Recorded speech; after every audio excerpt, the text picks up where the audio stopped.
jo la definec com una gran dona, que diu el que pensa, que té les idees molt clares, que lluita contra el machisme, no el masclisme, el machisme,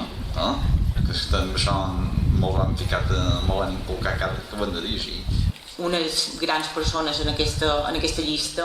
que tenim idees molt variades, però que tots, absolutament tots, i crec que tots els que sou avui vespre aquí, estem d'acord amb una cosa, i és que estimam la nostra terra.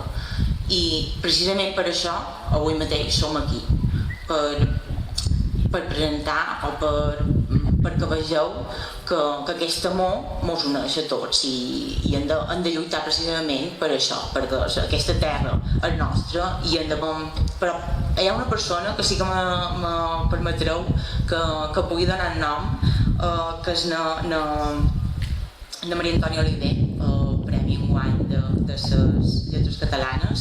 que crec que és una dona que ha estat un referent, vull dir, és una dona, ho sabeu, que feminista, molt estrany de que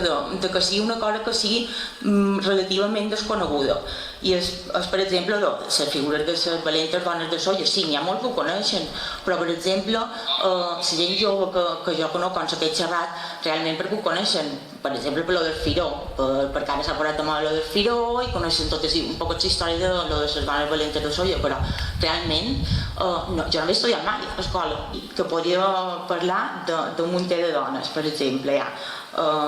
N'hi ha algunes que sí que són conegudes, però n'hi ha altres que no són gent conegudes. Hi ha, per exemple, la Maria Antònia Salvà, Manuela de los Herreros, Francesca Ensenyat, na Pilar Montaner, que era una pintora, l'activista sobre el Picornell, Rosa Bueno, o Isabel Rosselló, les cantants Pilar Alonso, Bel Cerdà, Madà Boades, o Francesca Tirado, polítiques com la Maria Plaça, Maria Maiola, Francisca Bosch,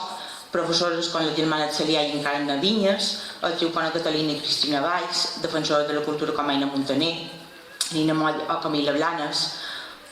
Realment, sabem, les coneixem, vull dir, és que no m'ho han ensenyat, estem en això, que és que no m'ho ensenyen, m'ho ensenyen tot el que són homes, però dones realment no m'ho ensenyen. Crec que és ben hora un poc de visibilitzar el paper de la dona.